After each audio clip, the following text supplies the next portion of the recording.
Namaste. Namaste. 720 out of 720യുടെ മറ്റൊരു എപ്പിസോഡിലേക്ക് ഏവർക്കും സ്വാഗതം. ടീച്ചർ, നമ്മൾ 2023 മുൻവിധികളൊന്നുമില്ലാതെ 720 ആരംഭിച്ചത്. 2024 എൻട്രൻസ് എക്സാമിൽ നമുക്ക് അതിനുള്ള ഭാഗ്യവും ഉണ്ടായി. ഒരു 720 തീർച്ചയായിട്ടും നമുക്കുണ്ടാവുകയും ചെയ്തു. 2025 മെയ് 4 നമ്മൾ ഫോക്കസ് ചെയ്യുമ്പം നമ്മുടെ പ്രേക്ഷകർക്ക്, എനിക്ക് തോന്നുന്നു പേരൻസിനാണെങ്കിലും അല്പം സംശയം ഉണ്ടെന്ന് തോന്നുന്നു. ഈ പ്രോഗ്രാം യഥാർത്ഥത്തിൽ ആരെയാണ് ഉദ്ദേശിക്കുന്നത്, അല്ലേ? തീർച്ചയായിട്ടും എൻ്റെ വ്യൂവേഴ്സ് ആരായിരിക്കണം, ഏത് രീതിയിലാണ് ഞങ്ങൾ തയ്യാറെടുക്കേണ്ടതെന്നൊക്കെ ഉള്ളത്. ആദ്യമേ തന്നെ പറയട്ടെ, 720 മീൻസ് ഒരു വ്യക്തിയുടെ, ഒരു കുട്ടിയുടെ പൊട്ടൻഷ്യൽ അനുസരിച്ച് അയാളുടെ ഏറ്റവും നല്ല രീതിയിൽ വർക്ക് ചെയ്യാനുള്ള മെത്തേഡുകളും, അതുപോലെ തന്നെ രക്ഷിതാക്കളെ അവനവൻ്റെ കുട്ടികളുടെ കപ്പാസിറ്റിക്ക് അനുസരിച്ച് സപ്പോർട്ട് ചെയ്യേണ്ട കാര്യങ്ങളും ഒക്കെ തന്നെയാണ്. എല്ലാവർക്കും അറിയാവുന്ന കാര്യങ്ങൾ തന്നെ ഒരു ഓർമ്മപ്പെടുത്തൽ മാത്രമേ നമ്മൾ ഉദ്ദേശിക്കുകയും ചെയ്യുന്നുള്ളൂ.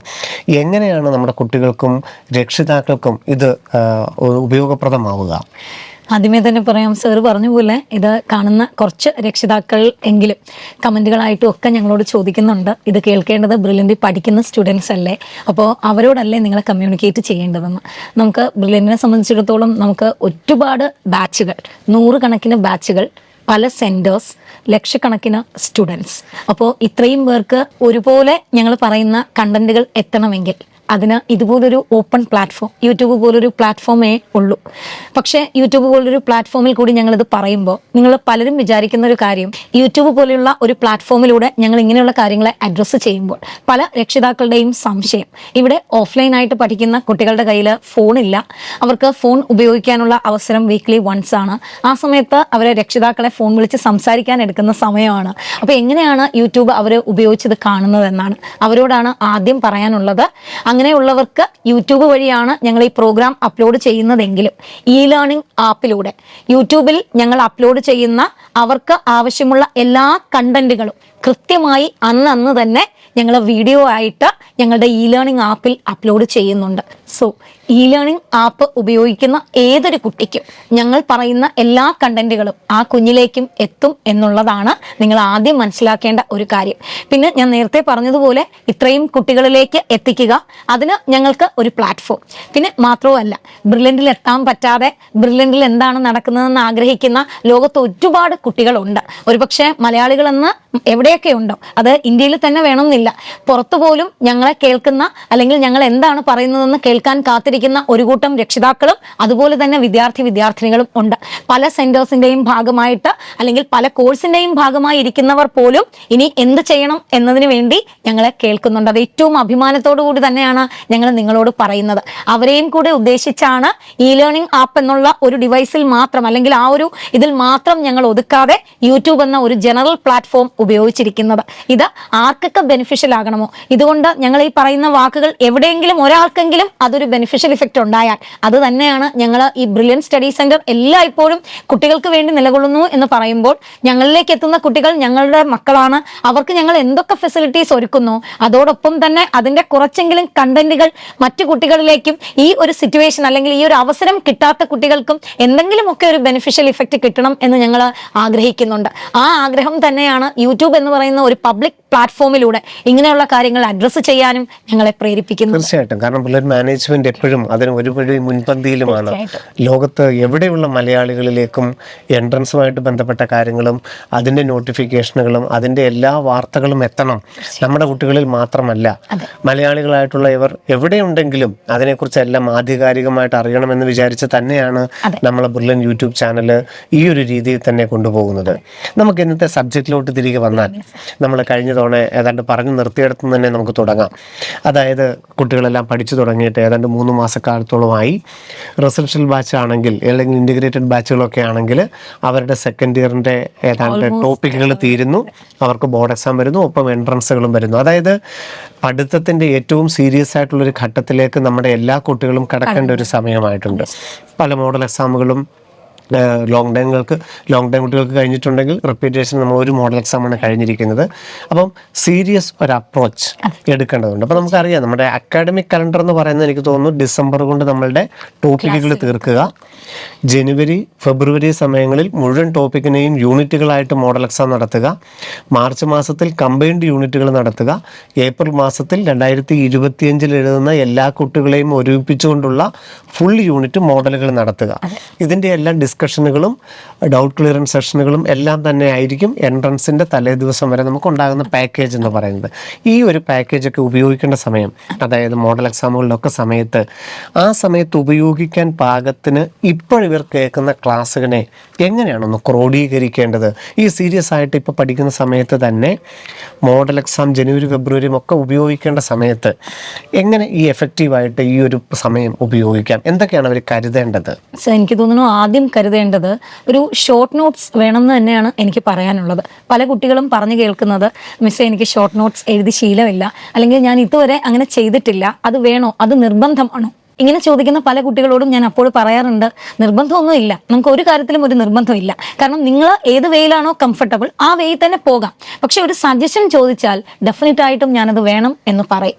കാരണം നമ്മൾ ഡിസംബർ കഴിഞ്ഞ് മോഡൽ എക്സാം ഒക്കെ തുടങ്ങുമ്പോൾ ഈ പറഞ്ഞ പോലെ യൂണിറ്റുകളായിട്ടും കമ്പൈൻഡ് ആയിട്ടും ഓൾ യൂണിറ്റും ആയിട്ടും ഒക്കെ വരുമ്പോൾ ഒരു ദിവസമേ നമുക്ക് പരീക്ഷയ്ക്ക് മറിച്ച് നോക്കാനൊരു സമയം കിട്ടും.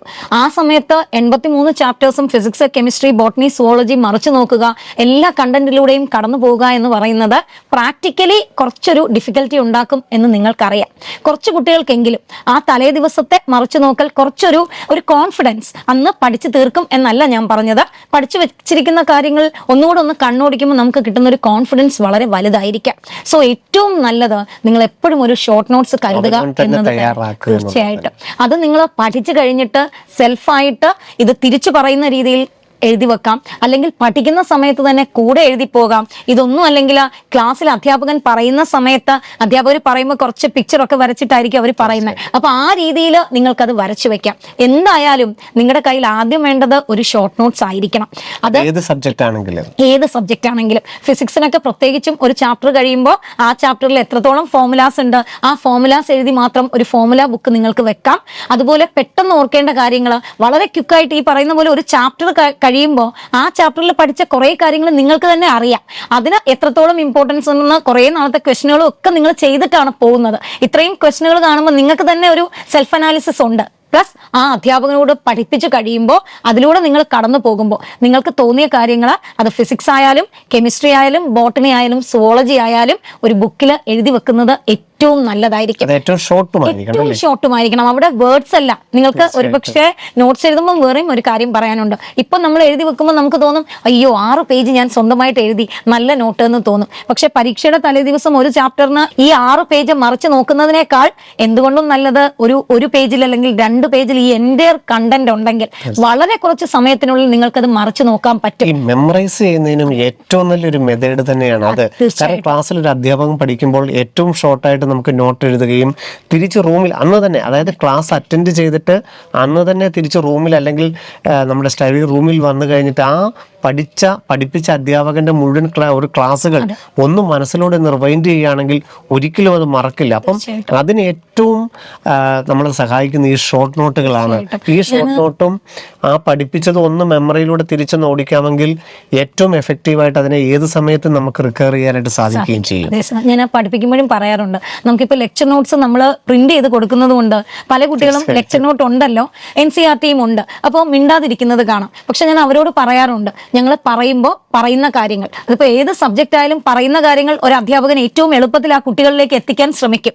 അവിടെ ആ പറയുന്ന കാര്യങ്ങൾ നിങ്ങൾക്ക് ഇഷ്ടമുള്ള ഭാഷയിൽ, മലയാളത്തിലോ ഇംഗ്ലീഷിലോ ഹിന്ദിയിലോ, ഇനി അതല്ല വരകളിലൂടെ ആണെങ്കിലോ എന്താണോ നിങ്ങൾക്ക് മീഡിയം ഓഫ് കമ്മ്യൂണിക്കേഷൻ, അതിൽ നിങ്ങളുടെ ബ്രെയിനിലേക്ക്, മീഡിയം ഓഫ് കമ്മ്യൂണിക്കേഷൻ എന്ന് പറയുമ്പോൾ നിങ്ങൾക്ക് നിങ്ങളുടെ ബ്രെയിനിലേക്ക് കമ്മ്യൂണിക്കേറ്റ് ചെയ്യാൻ പറ്റുന്ന മീഡിയം എന്താണോ അത് ഏറ്റവും എളുപ്പത്തിൽ എഴുതി വെക്കണം. അത് ഞാൻ എപ്പോഴും കുട്ടികളോട് പറയാറുണ്ട്, ഇത് നിങ്ങളോടും പറയുന്നു. ഈ പറയുന്ന പോലെ ഒരു അധ്യാപകൻ പറഞ്ഞു കേൾക്കുമ്പോൾ അവിടെ ഇരുന്ന് നിങ്ങൾക്ക് കിട്ടുന്ന ആ ഒരു കണ്ടന്റ് അത് ഏത് ഭാഷയിലായാലും എങ്ങനെയായാലും ഏറ്റവും ഏറ്റവും കുറഞ്ഞ വാക്കുകളിൽ ഒരു ബുക്കിലോട്ട് എഴുതി വെക്കുക. ഇത് ഏറ്റവും കുറഞ്ഞ വാക്കുകളിൽ തന്നെ എഴുതാൻ നിർബന്ധമായും ബാക്കിയുള്ള കാര്യങ്ങൾ ഓർത്തെടുക്കുകയുള്ളൂ. ഇല്ലെങ്കിൽ മുഴുവൻ നമ്മൾ നോട്ട് എഴുതി കഴിഞ്ഞാൽ ഒന്നാദ്യം പറഞ്ഞതുപോലെ തന്നെ ഇത് മുഴുവൻ നമുക്ക് നോക്കി പഠിക്കാൻ സമയം കിട്ടില്ല. പിന്നെ നമ്മുടെ മെമ്മറി എപ്പോഴും ഒന്ന് റിഫ്രഷ് ചെയ്ത് കഴിഞ്ഞാൽ മാത്രമേ നമുക്കത് തിരിച്ച് അത് ഓർമ്മയിൽ തന്നെ നിൽക്കുകയുള്ളൂ. അപ്പം ഏറ്റവും ഷോർട്ടായിട്ട് എഴുതുകയും അതിനെ നന്നായിട്ട് ഉപയോഗിക്കുകയും ചെയ്യുക. അടുത്തതായിട്ടൊരു മെത്തേഡ് എന്തായാലും അതുപോലെ ഒരു കാര്യം കൂടി പറഞ്ഞോട്ടെ. ഇപ്പോൾ കുട്ടികൾ പറയുന്നുണ്ട്, ഞാനിപ്പോ 6 ചാപ്റ്റർ അല്ലെങ്കിൽ 7 ചാപ്റ്റർ 8 ചാപ്റ്റർ പഠിച്ചു, ഫസ്റ്റ് മോഡൽ എക്സാം എഴുതി, ഈ ചാപ്റ്റർ ഇനി പരീക്ഷയ്ക്ക് വരുമ്പോൾ മറന്നു പോവോ എന്ന് ഒരുപാട് പേർക്ക് അതൊരു കൺസേൺ ആണ്. അപ്പൊ ഞാൻ അവരോടും ഇടയ്ക്ക് പറയുന്നുണ്ട്, ഇടയ്ക്കൊന്ന് മറിച്ചു നോക്കൂ. ഈ മറിച്ചു നോക്കൂ എന്ന് പറയുന്നിടത്തും നിങ്ങൾക്ക് ഈ ഷോർട്ട് നോട്ട്സ് ഉപയോഗിക്കാം. നിങ്ങളുടെ കയ്യിൽ കൃത്യമായിട്ട് പ്രിസൈസ് ആയിട്ടുള്ള ഒരു ഷോർട്ട് നോട്ട് ഉണ്ടെങ്കിൽ നിങ്ങൾ ബസ്സിൽ ഇവിടെ കോളേജിലേക്ക് വരുന്ന സമയത്തോ നിങ്ങൾ ഇൻ ബിറ്റ്വീൻ മറ്റു കുട്ടികളോട് സംസാരിക്കാൻ എടുക്കുന്ന സമയത്തോ നിങ്ങൾക്ക് ചെലവാക്കുന്ന ഓരോ സെക്കൻഡും നിങ്ങൾക്ക് ഇതൊന്നും മറിച്ചു നോക്കി അത് യൂട്ടിലൈസ് ചെയ്യാം. അപ്പൊ പരീക്ഷയുടെ തലേ ദിവസം പരീക്ഷയുടെ ഓൾ ഓഫ് എ സഡൻ നോക്കാൻ സഹായിക്കുന്നത് പോലെ തന്നെ മറന്നു പോകുമോ എന്ന് ഡൗട്ടുള്ള ഏതെങ്കിലും ഒരു കുഞ്ഞുണ്ടെങ്കിൽ ഇത്തരത്തിലുള്ള ഒരു ഷോർട്ട് നോട്ട്സ് ഡെഫിനറ്റ് ആയിട്ടും ഒരു റിവിഷൻ പർപ്പസിന് നിങ്ങൾക്ക് ഇൻ ബിറ്റ്വീൻ ഉപയോഗിക്കാം. അത് 1-2 പേജ് ആണെങ്കിൽ നമുക്ക് മറിച്ചു നോക്കാൻ മടിയും തോന്നും. 6-7 പേജ് മടിയും തോന്നുകയായിരുന്നു ഞാൻ പറയുന്നത്. ഒന്നുകൂടെ 1-2 പേജ് ആണെങ്കിൽ ഒരിക്കലും മടിയും തോന്നില്ല. കാരണം 6-7 പേജ് ആണെങ്കിൽ തിരിച്ച് ഉറപ്പായിട്ട് ഒരു ലാഗ് തോന്നും, സമയം നഷ്ടപ്പെടുമല്ലോ. പക്ഷെ 1-2 പേജുകളാണെങ്കിൽ നമുക്ക് ഏറ്റവും ഷോർട്ട് ടൈമിൽ തന്നെ അത് റിവൈസ് ചെയ്യാൻ പറ്റും. അപ്പൊ മോഡൽ എക്സാം വരുന്ന സമയത്ത് അല്ലെങ്കിൽ നിങ്ങൾ മൺഡേ എക്സാം എഴുതുന്ന സമയത്ത് ഞായറാഴ്ച വരെ പഠിച്ച ഏതോ ഒരു ടോപ്പിക് എടുക്കുന്ന സമയത്ത് ആ ടോപ്പിക് ഒന്നുകൂടെ ഓർമ്മയുണ്ടോ എന്ന് നിങ്ങൾക്ക് നോക്കാൻ നിങ്ങളെ ഷോർട്ട് നോട്ട്സ് ഡെഫിനറ്റ് ആയിട്ടും സഹായിക്കും. അപ്പൊ ഇതുവരെ ഞാൻ എഴുതി തുടങ്ങിയില്ല, ഇനി മതിയോ എന്ന് ചോദിക്കുമ്പോൾ ഡെഫിനറ്റ് ആയിട്ടും ഇനി മതി, ഇനിയും സമയമുണ്ട്. നിങ്ങളിപ്പോ അപ്പോൾ ഇതുവരെ ഞാൻ പഠിച്ചു വെച്ചത് എങ്ങനെ എഴുതും എന്നായിരിക്കും പല കുട്ടികളും ചോദിക്കുന്നത്. അവരോടും പറയാനുള്ളത്, പഠിച്ചു വെച്ചത് ഡെഫിനറ്റ് ആയിട്ടും ഇൻ ബിറ്റ്വീൻ നിങ്ങൾ റിഫ്രഷ് ചെയ്യുന്നുണ്ടാവും. ആ റിഫ്രഷ് ചെയ്യുന്ന സമയത്ത് ഏറ്റവും കുറഞ്ഞ വാക്കുകളിൽ ഏറ്റവും കുറഞ്ഞ രീതിയിൽ അതിന്റെ ഹെഡിങ് എങ്കിലും നിങ്ങളൊന്ന് എഴുതി വെച്ച് നോക്കൂ. അത് ഡെഫിനറ്റ് ആയിട്ടും നിങ്ങൾക്ക് മുന്നോട്ട് പോകുമ്പോൾ വളരെയധികം സഹായിക്കുക തന്നെ ചെയ്യും. എന്തിനാണ് എഴുതിയതെന്നെങ്കിലും നമുക്കൊന്ന് ഓർത്തെടുക്കാൻ സാധിച്ചാൽ തീർച്ചയായിട്ടും അതാണ് ഏറ്റവും ഇമ്പോർട്ടന്റ് ടോപ്പിക് നമ്മൾ തോന്നും. അതുപോലെ തന്നെ കുട്ടികൾ അവരുടെ ബുക്കിൽ ഇപ്പൊ NCERT ബയോളജി ആണെങ്കിൽ NCERT ആയിരിക്കുമല്ലോ കയ്യിലിരിക്കുന്നത്. ആ NCERT കളർ ചെയ്യുന്നതും അതിനകത്ത് കൂടുതൽ പോയിന്റുകൾ എഴുതുന്നൊക്കെ ശ്രദ്ധയിൽപ്പെട്ടിട്ടുണ്ട്. അതൊക്കെ എങ്ങനെയാണ് എഫക്റ്റീവ് ആയിട്ട് NCERT ടെക്സ്റ്റ് മാത്രം വായിക്കുന്ന ഒരു കുട്ടിയെ സംബന്ധിച്ചിടത്തോളം ഇതുവരെ ഈ പറയുന്ന പോലെ ഷോർട്ട് നോട്ട്സ് ഒന്നും വെക്കണ്ട എന്ന് പറയുന്നിടത്ത് NCERT ഒന്ന് മറിച്ച് നോക്കുമ്പോൾ ചില കാര്യങ്ങൾ നമ്മുടെ കണ്ണിലേക്ക് പെട്ടെന്ന് വരണം. അപ്പോൾ അവരോട് അങ്ങനെ തന്നെയാണ് പറയാറുള്ളത്. നിങ്ങൾക്ക് ഒട്ടും എഴുതാൻ അങ്ങനെ മടിയാണെങ്കിൽ ഹൈലൈറ്റർ ഉപയോഗിച്ച് ആ ഒരു പോയിന്റ് പ്രത്യേകം നിങ്ങൾ സ്പെസിഫൈ ചെയ്ത് മാർക്ക് ചെയ്ത് വെക്കണം. നമ്മൾ എല്ലാ പേജും ഒരുപോലെ ഇരിക്കുന്ന ഒരു പേജ് കാണുന്നതിനേക്കാളും നമ്മൾ ചില കളറുകൾ, അത് എല്ലാം ഒരേ കളർ തന്നെ വേണമെന്നില്ല, പല പല കളറുകൾ ഉപയോഗിച്ച് നമ്മൾ മാർക്ക് ചെയ്ത് വെക്കുമ്പോൾ പെട്ടെന്നൊരു ശ്രദ്ധ അതിലേക്ക് പോകും. നമ്മുടെ ഈ ഒരു മറിച്ച് നോട്ടം, അതായത് ഞാൻ പറയുന്നത് എപ്പോഴും പരീക്ഷയ്ക്ക് പോകുന്ന ആ ഒരു സമയത്തുള്ള മറിച്ച് നോട്ടത്തിൽ നമ്മുടെ കണ്ണ് പെട്ടെന്ന് ഇങ്ങനെയുള്ള കളറുകളിലെങ്കിലും ഉടക്കി അതെന്താണെന്ന് നമ്മൾ ചിന്തിക്കണം. അതുപോലെ തന്നെ ഒരു അധ്യാപകൻ ഒരു പാരഗ്രാഫിലെ കണ്ടന്റ് നിങ്ങൾക്ക് പറഞ്ഞു തരുമ്പോൾ ആ പാരഗ്രാഫിൽ ഇല്ലാത്ത അല്ലെങ്കിൽ ആ പാരഗ്രാഫിൽ കണ്ടന്റ് ഉണ്ട് പക്ഷെ അത് ഇന്ന രീതിയിൽ ക്വസ്റ്റ്യൻ വരാം, ഇച്ചിരി കൂടെ ഒന്ന് ഡൈവേർട്ട് ചെയ്ത് വരാം, ഇൻഡയറക്റ്റ് ആയിട്ട് വരാം എന്നൊക്കെ പറയുമ്പോൾ ഏത് തരത്തിലുള്ള ക്വസ്റ്റ്യൻ എങ്ങനെ വരാം എന്ന് ഡെഫിനറ്റ് ആയിട്ടും അദ്ദേഹം പറയുന്നുണ്ടാകും.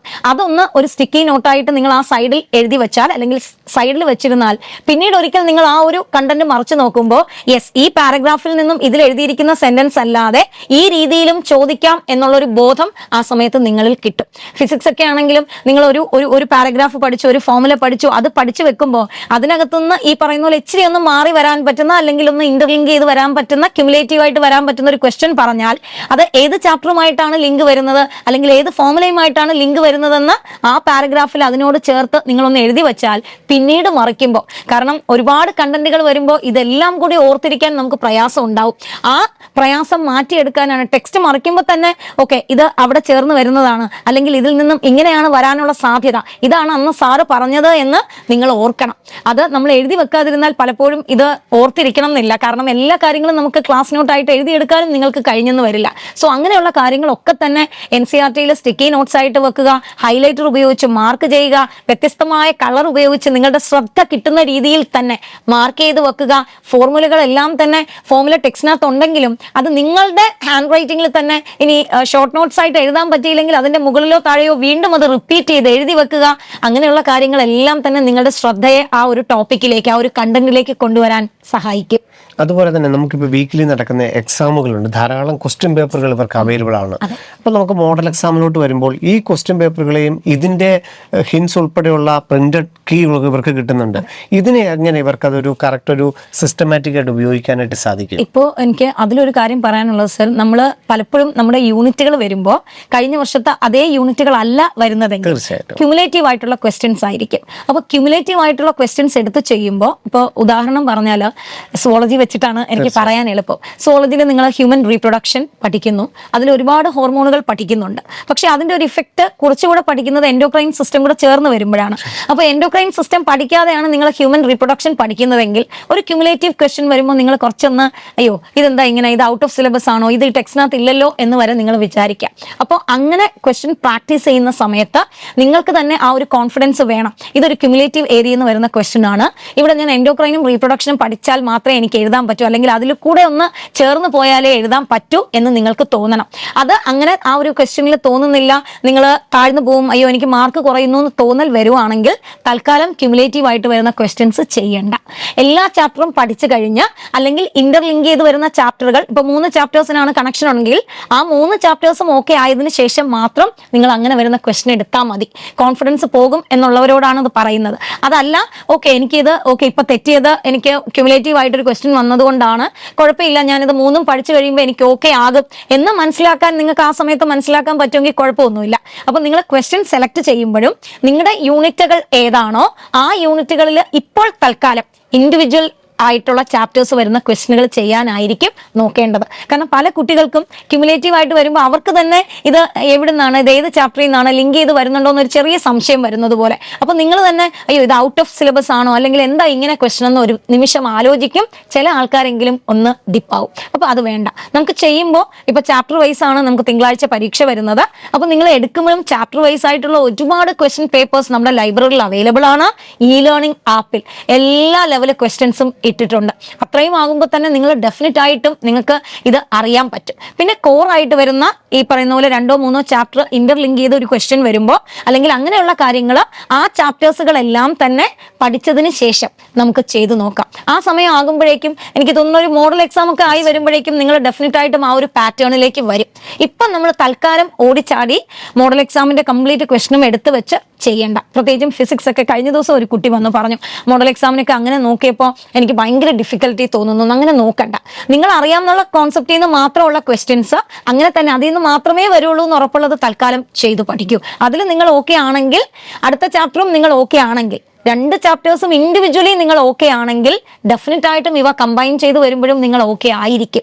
അത് ഓക്കെ ആവണം. അങ്ങനെ ഓക്കെ ആയില്ലെങ്കിൽ ഈ 2 ചാപ്റ്ററിൽ എവിടെയോ ഒരു മിസ്സിംഗ് വന്നു എന്ന് വിചാരിക്കാം. അപ്പോൾ ഫിസിക്സ് ആയാലും കെമിസ്ട്രി ആയാലും ബയോളജി ആയാലും ഒരുപാട് ചാപ്റ്റേഴ്സ് അങ്ങനെ കണക്റ്റഡ് ആണ്.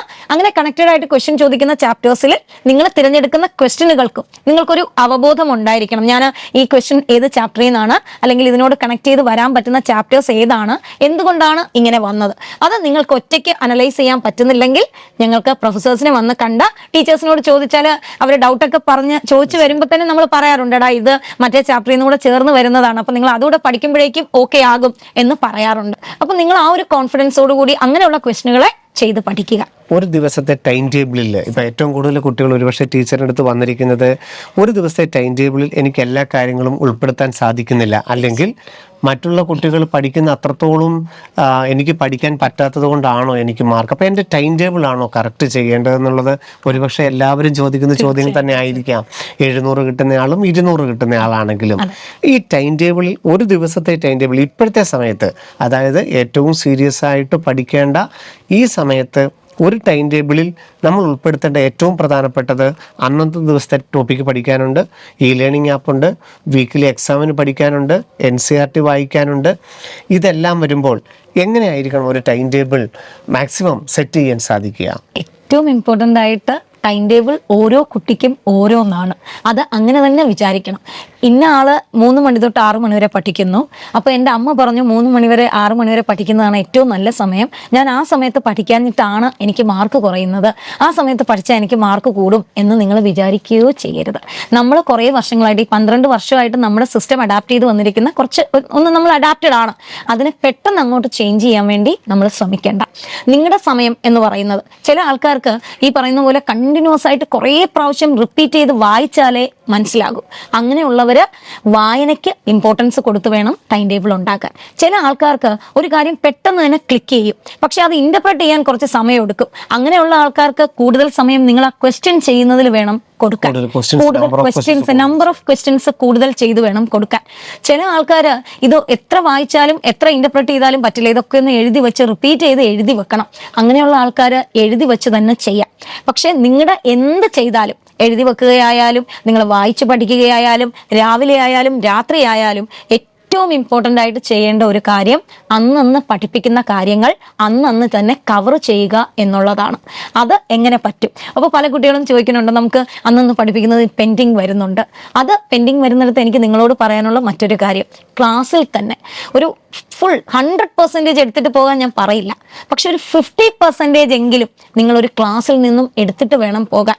3 മണിക്കൂർ വരുന്ന ഒരു സെഷനിൽ നിങ്ങൾ 1.5 മണിക്കൂർ പഠിക്കുന്ന കണ്ടന്റുകൾ അന്ന് വൈകിട്ട് നിങ്ങളുടെ വീട്ടിലെത്തുമ്പോൾ ആരും പറഞ്ഞു തരാതെ അത് നിങ്ങൾക്ക് റിവൈൻഡ് ചെയ്തെടുക്കാൻ, അതിൽ നിന്നൊരു ക്വസ്റ്റ്യൻ വന്നാൽ പിന്നെ ഒരു നോട്ടം കൂടാതെ എഴുതാൻ നിങ്ങൾക്ക് പറ്റണം. അവിടെയാണ് സത്യത്തിൽ ആ ഒരു പോയിന്റിലാണ് എനിക്ക് തോന്നുന്നു ഏറ്റവും കൂടുതൽ കുട്ടികൾ ശ്രദ്ധിക്കാതെ പോകുന്നൊരു കാര്യം. അവർ വിചാരിച്ചിരിക്കുന്നത് നമുക്കിപ്പം 5.5 മണിക്കൂർ ക്ലാസ് ഉണ്ട്, ഈ 5.5 മണിക്കൂറിന്റെ ക്ലാസ്സിൽ നിന്ന് അവർ പ്രത്യേകിച്ച് ഒന്നും അഡാപ്റ്റ് ചെയ്യാതെ വീണ്ടും തിരിച്ച് റൂമിൽ വന്നിട്ട് ഈ എഴുതിക്കുന്ന ഷോർട്ട് നോട്ട് ഉപയോഗിച്ച് ഇത് മൊത്തം റിക്കവർ ചെയ്യുമ്പോഴത്തേക്കും വീണ്ടും ഒരു 5 മണിക്കൂർ എടുത്താൽ മാത്രമേ അന്നത്തെ വരുള്ളൂ. അപ്പൊ കുറച്ച് പെൻഡിങ് വരും, NCERT വായിക്കാൻ സമയം കിട്ടാതെ പോകും, ക്വസ്റ്റ്യൻ ചെയ്യാൻ സമയമില്ലാതെ പോകും, വീക്കിലി എക്സാം സമയമില്ലാതെ പോകും.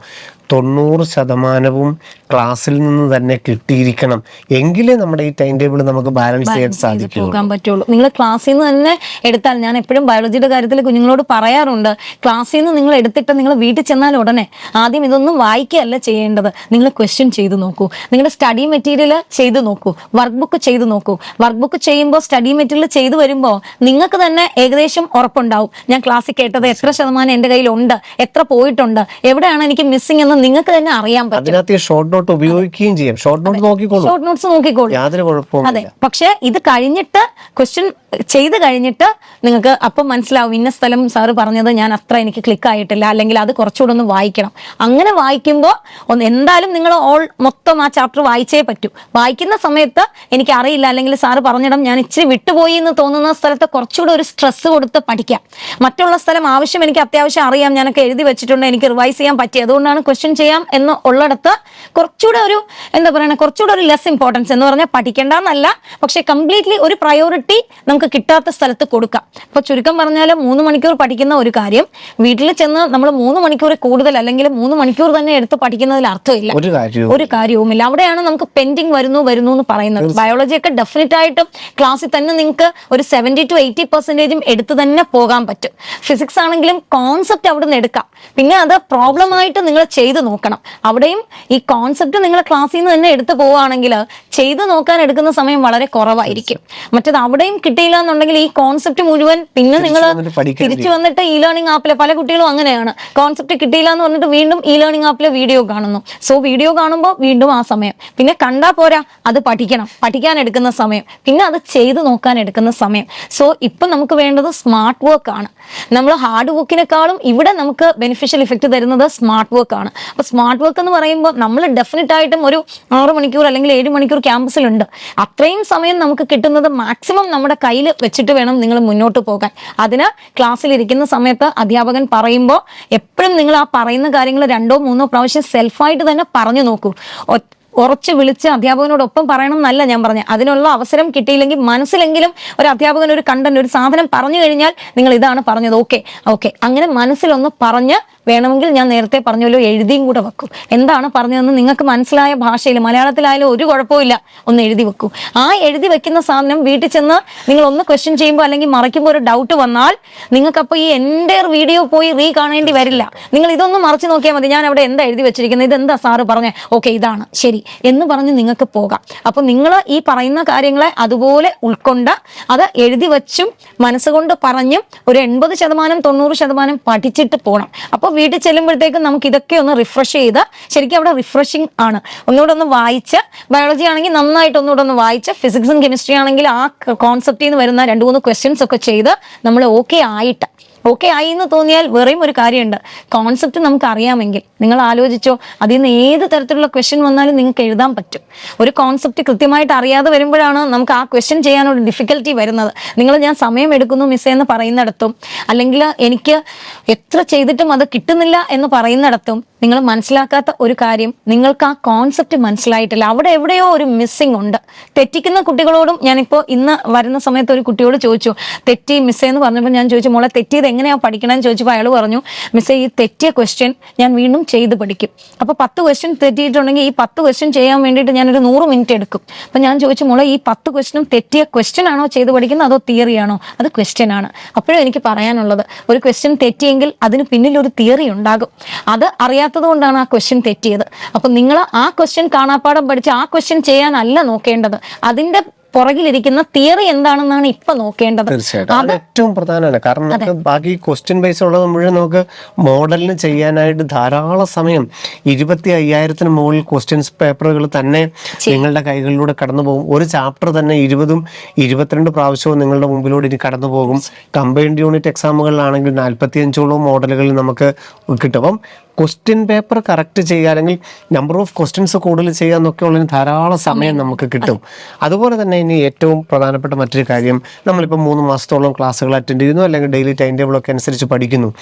ഈ സീരിയസ് അപ്രോച്ചിലോട്ട് പോകേണ്ട ഈ ഒരു സമയത്ത് അവരുടെ സ്പീഡ് കൂട്ടേണ്ട ഒരു സമയം, അതായത് ഒരു ദിവസത്തെ ഉൾക്കൊള്ളാൻ പറ്റുന്ന കണ്ടന്റ് ഒരു കൂട്ടേണ്ട സമയം കൂടി ആയിട്ടില്ലേ? തീർച്ചയായിട്ടും ആയിട്ടുണ്ട് സർ. കാരണം അവരുടെ വേഗത കാരണം വന്ന സമയത്ത് വേറെയും ഒരു കാര്യമുണ്ട്, നമ്മളായാലും ഇച്ചിരി ഒന്ന് സ്ലോ പേസിലാണ് ഓടിയത്. കുറച്ച് അങ്ങോട്ട് പോകുമ്പോഴത്തേക്കും നമ്മുടെ ആ ഒരു സ്പീഡ് ഇച്ചിരി കൂടുന്നുണ്ട്. അപ്പൊ ആ സ്പീഡ് കൂടുന്നതിനനുസരിച്ച് ഡെഫിനറ്റ് ആയിട്ടും നിങ്ങളും സ്പീഡ് കൂട്ടേണ്ടതാണ്.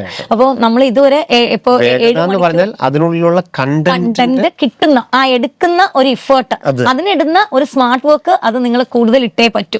ഇപ്പോൾ നമുക്ക് ഇതുവരെ നമ്മൾ ഇച്ചിരിയൊക്കെ ഒന്നും കുഴപ്പമില്ല, ഇൻ ബിറ്റ്വീൻ ഒക്കെ എനിക്ക് പഠിച്ചാൽ മതി, എനിക്ക് അത്യാവശ്യം മെമ്മറി പവർ ഒക്കെ ഉണ്ട്, ഞാൻ ഒന്ന് വായിച്ചാൽ മതി എന്നുള്ളവരാണെങ്കിൽ ആ ഒരു അപ്രോച്ച് കുറച്ചുകൂടെ ഒന്ന് സീരിയസ് ആക്കി, ഒന്ന് വായിച്ചാൽ മതി ഓക്കെയാണ്, പക്ഷെ ഞാൻ 2 പ്രാവശ്യം വായിക്കണം എന്ന് നിങ്ങൾ തന്നെ വിചാരിക്കണം. ഇനി ഞാൻ കുറച്ചുകൂടെ ലാഗ് ചെയ്യുന്നവരാണ്, എനിക്ക് ഇച്ചിരി സമയം എടുത്തേ പഠിക്കാൻ പറ്റൂ എന്നുള്ളവരും കുറച്ചുകൂടെ കോൺസെൻട്രേറ്റ് ചെയ്ത് അതിനെ എത്ര വേഗം എനിക്ക് എടുക്കാൻ പറ്റും എന്നുള്ളത് ആലോചിച്ച് അതിനൊരു ചെറിയ മോഡിഫിക്കേഷൻസ് ഒക്കെ വരുത്താനുള്ള സമയമാണിത്. ഇവിടെ ശരിക്കും പറഞ്ഞാൽ നിങ്ങളൊരു മോഡിഫിക്കേഷന്റെ സമയത്തേക്ക് എത്തിക്കഴിഞ്ഞിരിക്കുന്നു. നമ്മളിപ്പോ തുടങ്ങി നമ്മൾ സ്വന്തമായിട്ട് നമ്മുടെ കറക്ഷൻ, നമ്മുടെ എറേഴ്സ് ഒക്കെ കറക്റ്റ് ചെയ്ത് ഒരു കറക്ഷൻ പീരീഡിലേക്കാണ്. അപ്പൊ ഇവിടെ നിങ്ങൾ എന്തൊക്കെയാണ് കുറവെന്ന് കരുതി അല്ലെങ്കിൽ കുറവൊന്നും മനസ്സിലാക്കി അതിനകത്തൊരു മോഡിഫിക്കേഷൻ നടത്തണം. കാരണം കുറച്ച് മുന്നോട്ട് പോകുമ്പോഴേക്കും പിന്നെ പരീക്ഷ അടുക്കുമ്പോഴല്ല നമ്മൾ ഇതൊക്കെ തിരുത്തേണ്ടത്.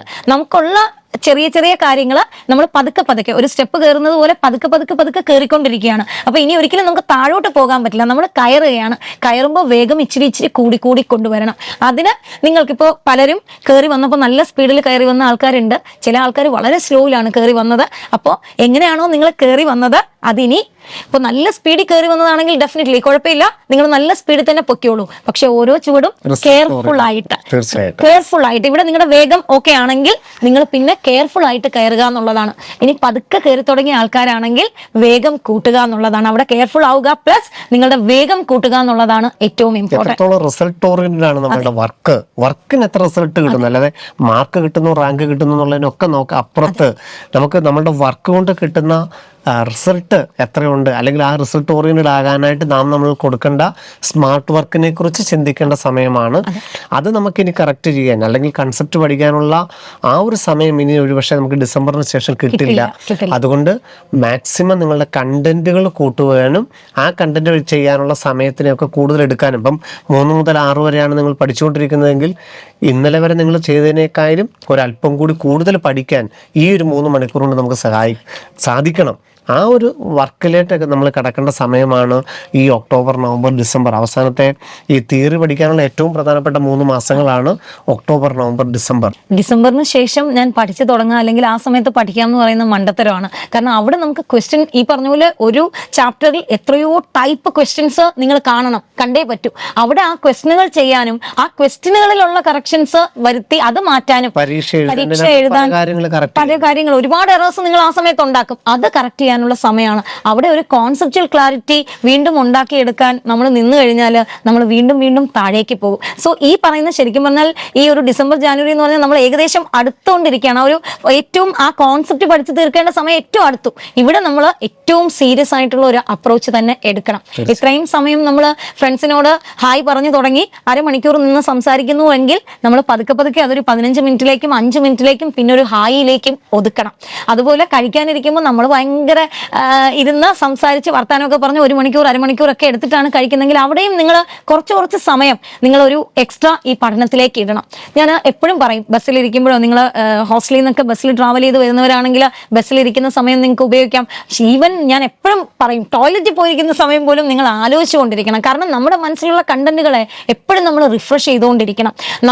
നമ്മളിപ്പോൾ വേറൊരു കുട്ടിയോട് സംസാരിക്കുന്നു അല്ലെങ്കിൽ നമ്മൾ ചിരിക്കുന്നു, അതൊക്കെ നമുക്ക് എന്റർടൈനിങ് ആണ്. പക്ഷെ ആ എന്റർടൈൻമെന്റിനേക്കാളും ഇപ്പൊ വേണ്ടത് നമ്മുടെ കണ്ടന്റുകൾ നമുക്ക് അവിടെ ബ്രെയിനിൽ ഉണ്ടോ ഇല്ലയോ എന്ന് അറിയാനാണ്. സോ ഈ ഒരു സമയം എങ്ങനെ ഞാൻ റിവൈസ് ചെയ്യും അല്ലെങ്കിൽ മറന്നുപോകോ എന്ന് ആലോചിക്കുന്ന ഓരോ കുട്ടിക്കും നിങ്ങൾ ഓരോ ചാപ്റ്ററും മനസ്സിൽ നിങ്ങൾക്ക് ആലോചിക്കാലോ, എഴുതുകയോ പറയുകയോ ഒന്നും വേണ്ട.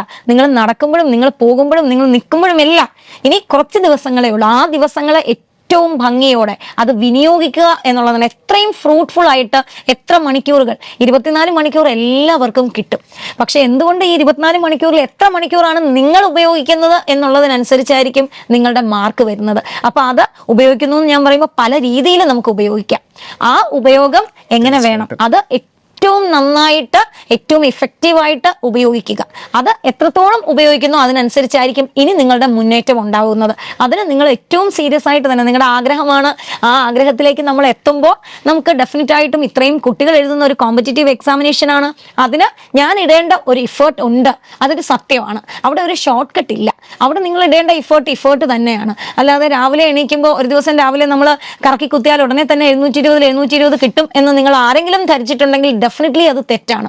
നമ്മൾ ഇടേണ്ട ഒരു ഹാർഡ് വർക്ക്. ഇവിടെ നിന്ന് പഠിച്ചു പോയ ഏതൊരു കുട്ടിയെയും നിങ്ങൾ വിളിച്ചു നോക്കൂ, പകലുകളാക്കി അവർ പഠിച്ചതാണ്.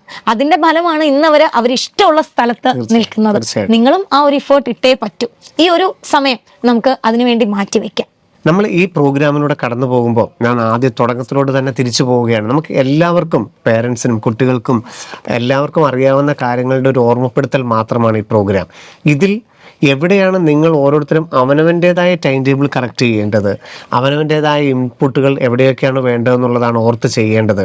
ഒരു കാര്യം ഉറപ്പാണ്, അപ് ടു ഡിസംബർ നിങ്ങളുടെ ഏറ്റവും ക്രൂഷ്യൽ ഈ ഒക്ടോബർ, നവംബർ, ഡിസംബർ ഈ 3 മാസക്കാലം നിങ്ങൾ എത്രത്തോളം എഫേർട്ട് എടുക്കുന്നു, ആ എഫേർട്ടായിരിക്കും നമുക്ക് ജനുവരി, ഫെബ്രുവരി, മാർച്ച് സമയങ്ങളിൽ മോഡൽ എക്സാമുകളായിട്ട് നമുക്ക് ഇപ്പോൾ എത്ര മാർക്ക് കിട്ടുന്നു എന്നല്ല, എത്രത്തോളം നിങ്ങൾ എഫേർട്ട് എടുക്കുന്നു എന്നുള്ളതനുസരിച്ചായിരിക്കും നമുക്ക് ജനുവരി, ഫെബ്രുവരി, മാർച്ച് മാസങ്ങളിൽ നമുക്ക് നമ്പർ ഓഫ് ക്വസ്റ്റ്യൻസ് കൂടുതൽ ചെയ്യാനായിട്ടുള്ള, അതായത് ഒരു ദിവസം തന്നെ നമ്മൾ 500, 700, 1000 ക്വസ്റ്റ്യനൊക്കെ ചെയ്യുന്ന ദിവസങ്ങൾ വരാൻ പോവുകയാണ് ജനുവരി, ഫെബ്രുവരി മാസങ്ങളിൽ.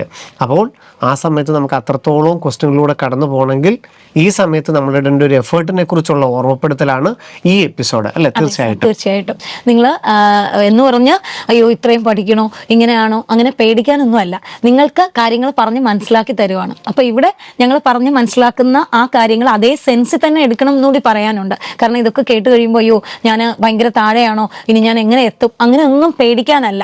നമുക്ക് എവിടെയെങ്കിലുമൊക്കെ കുറവുണ്ടെങ്കിൽ അത് തിരുത്താനാണ്. നമുക്ക് ആരെങ്കിലും പറഞ്ഞു തരുമ്പോൾ ഇതെല്ലാം എല്ലാവർക്കും അറിയാമെന്നുള്ള കാര്യമാണ്. പക്ഷെ എങ്കിലും ഈ പറയുന്ന പോലെ ഒരു ഓർമ്മപ്പെടുത്തൽ, നിങ്ങൾ അതിന് എന്തിനാണ് ഞാൻ ഇമ്പോർട്ടൻസ് കൊടുക്കേണ്ടതെന്ന് നിങ്ങളെ തന്നെ അനലൈസ് ചെയ്യുമ്പോൾ, കൊച്ചുകുട്ടികളല്ലേ, അപ്പോൾ നിങ്ങളെ തന്നെ അനലൈസ് ചെയ്യുമ്പോൾ എവിടെയെങ്കിലും ഒക്കെ നിങ്ങൾക്ക് നിങ്ങൾക്ക് അയ്യോ ഇത് അങ്ങനെ വേണോ, അല്ലെങ്കിൽ ഒന്നുകൂടെ നിങ്ങൾക്ക് ചിന്തിക്കാൻ ഒരു അവസരം, അത് തന്നെയാണ് ഞങ്ങൾ നിങ്ങൾക്ക് തരുന്നത്. നമ്മളിപ്പോ ഈ ഏതൊരു കുട്ടി കടന്നു പോകുന്ന ഒരു മാനസികാവസ്ഥയിലൂടെ തന്നെയാണ് ഇന്നലെ വരെയുള്ള എല്ലാവരും കടന്നു പോയത്. 720-കാരനും 710-കാരനും 700-കാരനും 650-കാരനും ഒക്കെ ഏറ്റവും ആർത്തുല്ലസിച്ച് നേടിയ മാർക്കുകളല്ല. അതെ, നിങ്ങൾ കടന്നു പോകുന്ന എല്ലാ ടെൻഷനുകളിലൂടെയും എല്ലാ ഹാർഡ് വർക്കുകളിലൂടെയും എല്ലാ പരീക്ഷകളിലൂടെയും തന്നെയാണ് അവരും കടന്നു പോയത്. അപ്പൊ ഇത് ഞങ്ങളെ സംബന്ധിച്ചുള്ള ഇത് അപരിചിതമല്ല.